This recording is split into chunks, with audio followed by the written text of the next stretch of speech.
Alright everyone, it's time for Occult Literature, video number 354, The Burden of Isis. No, not the terrorist group, but rather the particular Egyptian deity. Link in the description of my edition of this work on Amazon. It's only 47 pages, so this is one of the short manuscripts, and it's purely academic in form. I'll explain in a moment what it's about. Also, keep in mind links to my Blogspot and WordPress pages, the Tarl Warwick Books blogs, also in the description. You can peruse much additional literature at your leisure.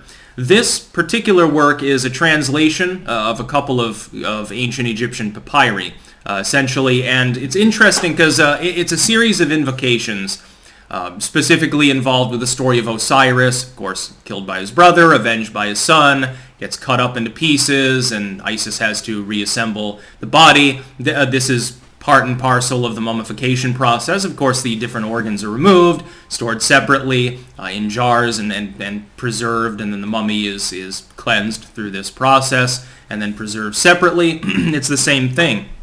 By the way, the Egyptians, very good at that. They had stacks and stacks of animals that they also mummified for, in some cases, unknown purposes. It's funny because a lot of people talk about cat worship in ancient Egypt, but it turns out that they also repeatedly slaughtered huge numbers of cats to mummify. Guess they were populating the afterlife with cats, which I agree with, although I wish they had less drastic methods of populating the underworld. The Burden of Isis, essentially, therefore, is a series of invocations that have been translated. However, it also contains one really interesting additional facet, which it talks about the sistrum bearer. Now, this was the part that actually caught my interest more than the translations themselves, because it tries to explain the importance of the instrumentals behind these invocations and their purpose. It's not to call the god, it's to call people's attention to the god.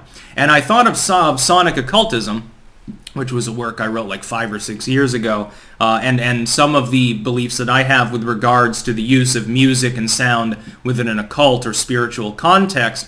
This fits right in with it, actually. I mean, if I had encountered this work when I was writing Sonic Occultism, I definitely would have included a section with regards to ancient Egypt and the sistrum bearer, but of course I don't think this book was actually scanned and available at the time. Whoops, sad. I'll have to do a second edition. Very good work overall. The invocations, again, are mostly about the story of Osiris, although they go further than that. A lot of it is to call these various deities and avatars back to their temples.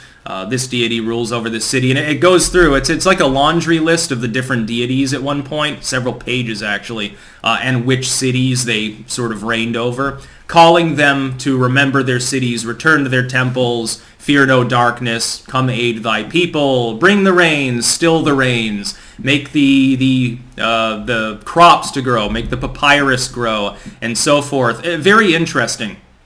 And of course, this is translated some time ago. This is a secondary working from these papyri that had already been analyzed by that time. So again, link in the description of my edition of this work on Amazon. If you're interested in Egyptology, Sonic Occultism would definitely apply because of the section about the sistrum bearer.